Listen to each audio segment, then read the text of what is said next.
My slang is editorial, explicit material, briefcase show, live and stereo flow, feel me. I made an earlier video asking, not at all facetiously, not at all insincerely, not joking around, what is the point of democracy? And in this video, we are asking with equal sincerity, what is the point of immigration?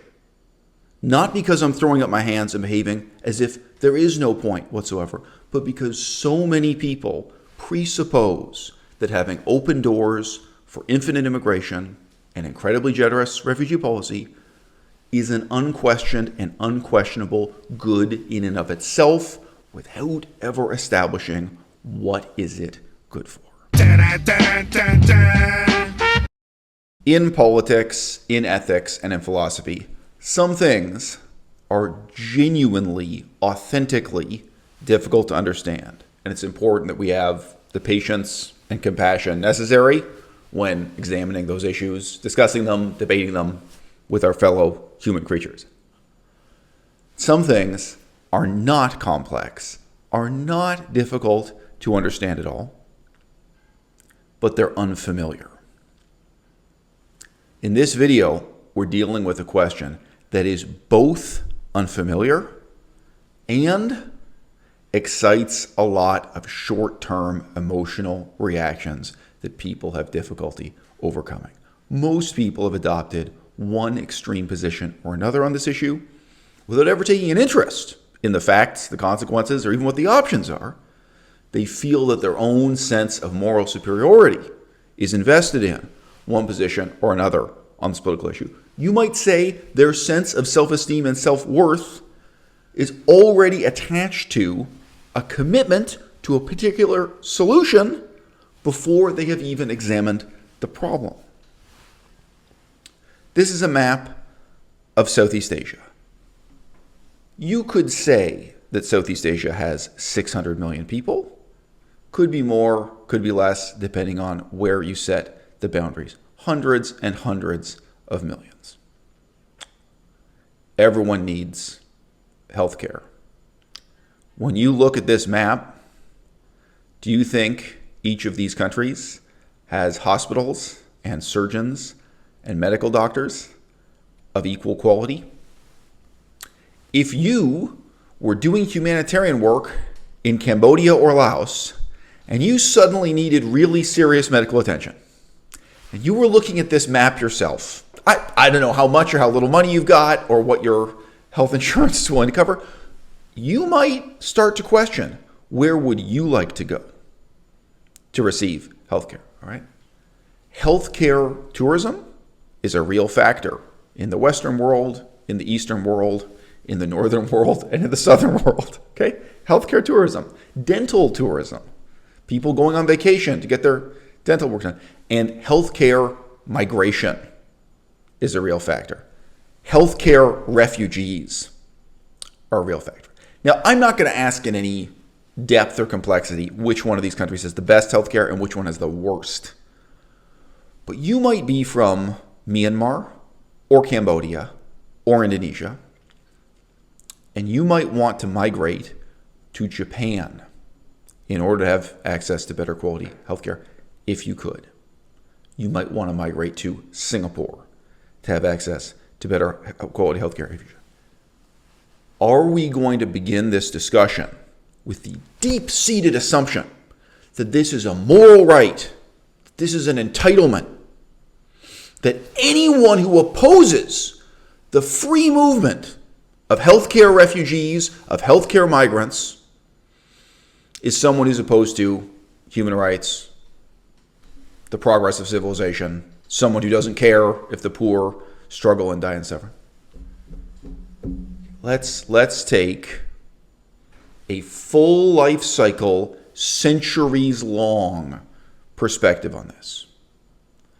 There is no technology that exists in Japan that is unavailable in Myanmar, Cambodia, or Indonesia. The vast majority of the technology that matters to provide healthcare was transmitted and published in textbooks at least 20 years ago, much of it 50 years ago. right? There is no secret for what to do with a broken arm. There's no secret for what to do with delivering a baby when a woman is in labor and going to give birth. Nevertheless, if you found yourself with a broken arm or 9 months pregnant in Cambodia, you might start becoming very alarmed indeed. You might become very much afraid that you're in a place where it's not safe to go to a doctor or hospital, have your broken arm looked after, or not safe to give birth there, and you might start looking at your options, right? Many of these things, technologically, we're not talking about assembling fighter jets, right?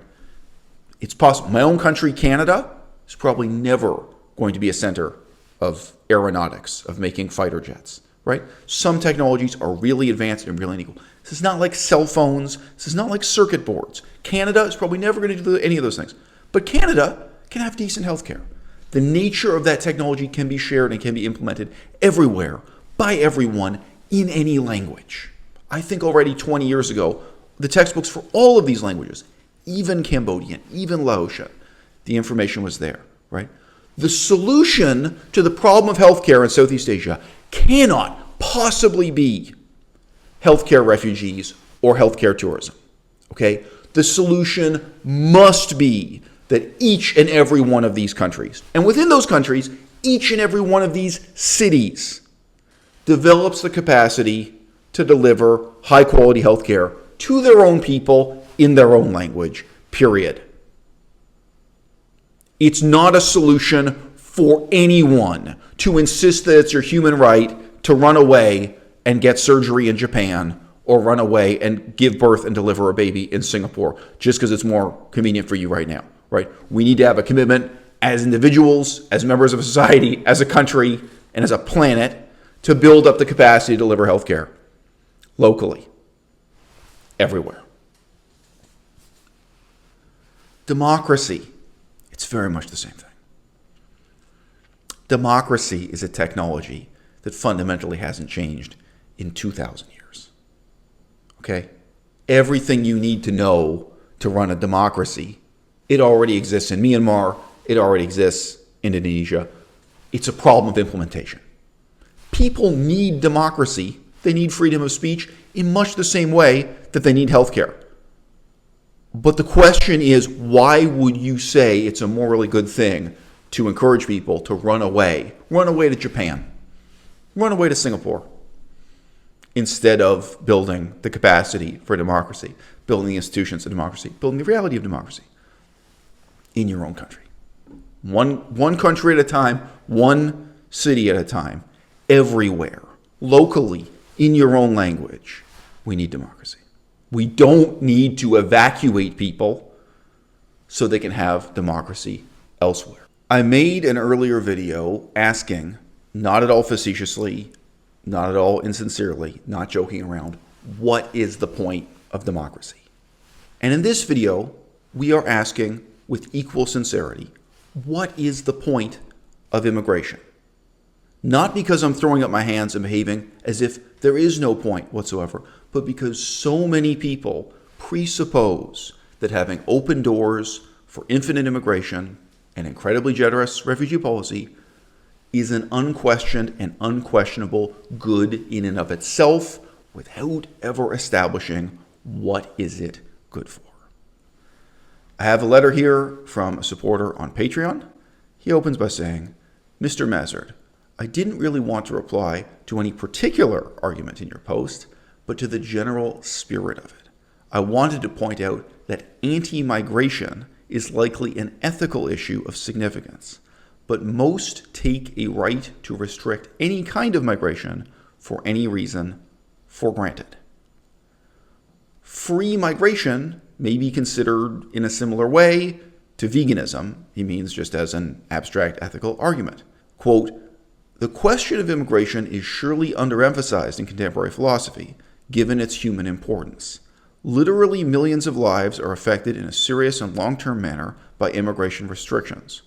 Were these restrictions lifted, millions of people would see greatly expanded opportunities and would take the chance to drastically alter their lives for the better.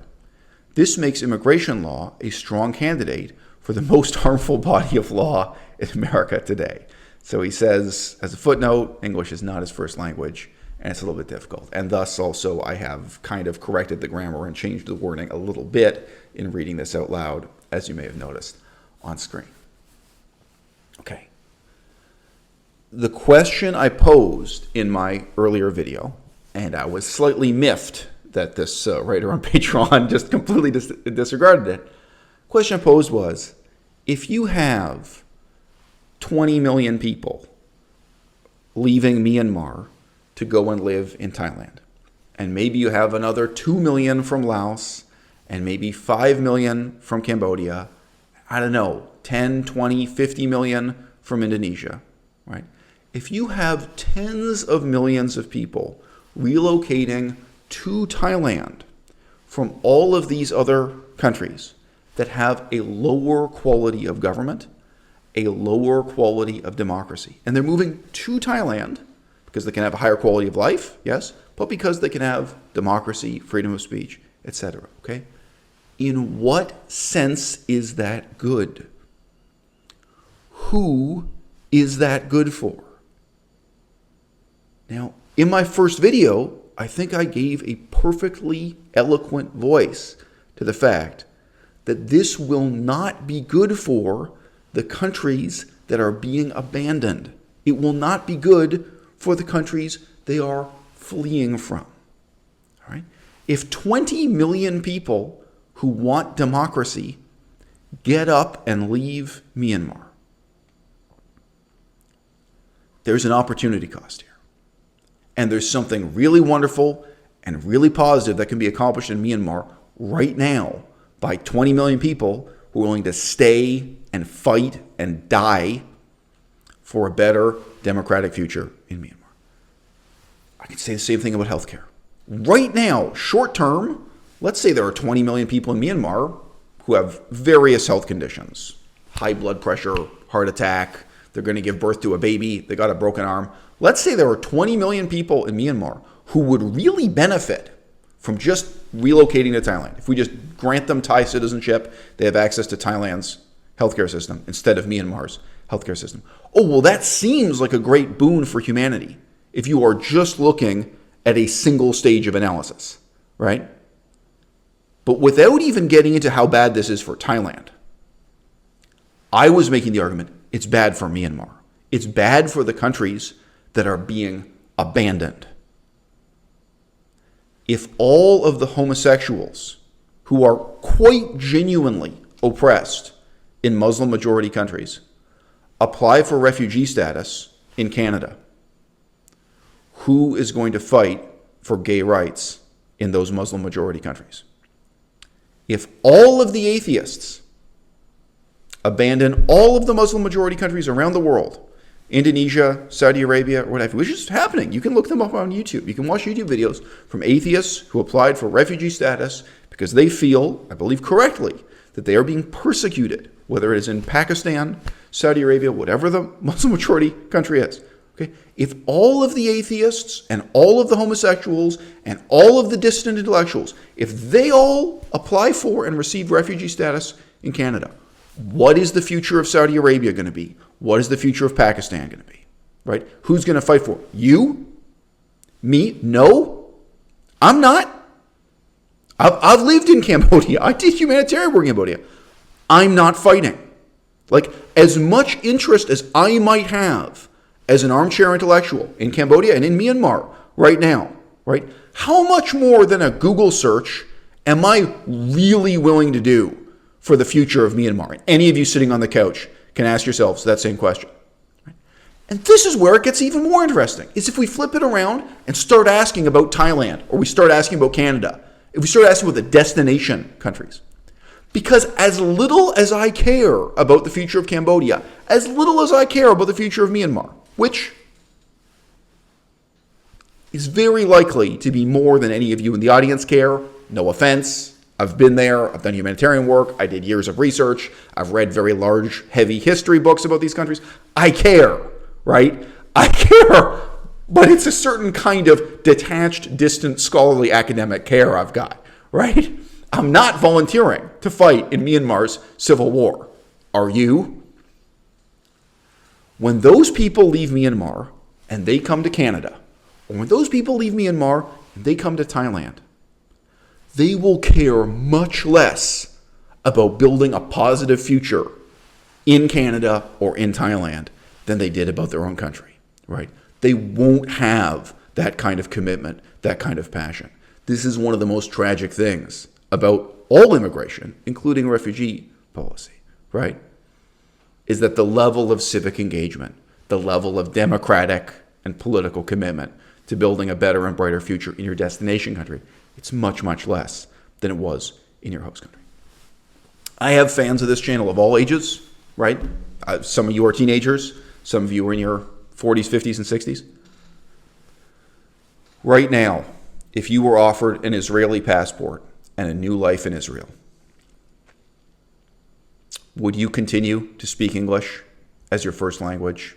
Would you continue to watch the news and talk about politics in English? Would you continue to care about politics in the United States, Western Europe, and just be someone who happens to live in Israel? Or would you really commit yourself to becoming completely fluent in Hebrew, settling down permanently, making that your newspaper, making that your set of humanitarian and political concerns? If that's too hard to imagine, we can replace Israel with Italy or Greece. Have you looked at learning modern Greek? Huge sacrifice. Would you just retire to Greece as an English-speaking outsider, continue reading the newspaper in English, right? Or would you get seriously committed to? Would you actually join a political party in Greece? Would you become an activist deeply concerned with what's currently unfolding in the future of Greece? Ask yourself that honestly. I say this as someone who has, within just the last couple of years, had on my desk stacked up Introduction to the Hebrew Language, Hebrew Dictionary, Introduction to Modern Greek, the Greek language. Among the languages I've studied just in the last couple of years and the places I've considered living, it's not just Thailand. It's not just Laos and Cambodia, all right? Greece and Israel in very different ways and different reasons. Those were options for me I had to think about. But I would probably have as little engagement as the vast majority of Pakistani immigrants to Canada, of Chinese immigrants to Canada. I've met and spoken to huge numbers of Chinese people in Canada. In Toronto, in Saskatchewan, here in BC, all right? They all still care about politics in China. The people who came here from Taiwan, they still care about politics in Taiwan. They still read the newspaper from Taiwan. They don't care about politics in Canada. They're not fighting for a better future in Canada, right? And if you had this kind of mass migration phenomenon in Asia, right, it wouldn't be good for Thailand. It wouldn't be good for many of the donor countries, the countries people are escaping from, shall we say. Okay? What is immigration good for? If you want to have better health care, you have to build the institutions for high quality health care, not here, not there, but everywhere we can do it. Okay? If you want to have a brighter future in terms of human rights and democracy, you do not want to encourage a cultural and political situation in which people just shop around to relocate to the country that will give them the highest quality of life and the highest quality of government at the lowest tax rate. We need to build the fundamental requirements for democracy here, there, and everywhere. Myanmar, the Civil War, is a great example. It's unfolding right now.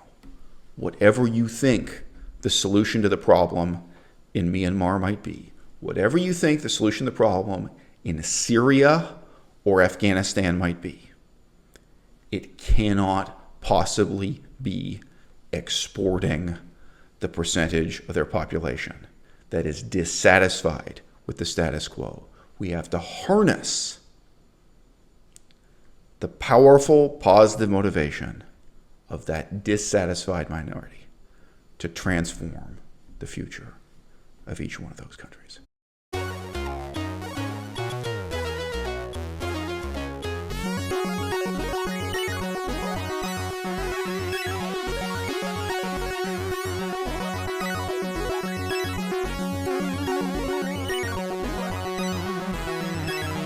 Maybe we can practice doing financial together.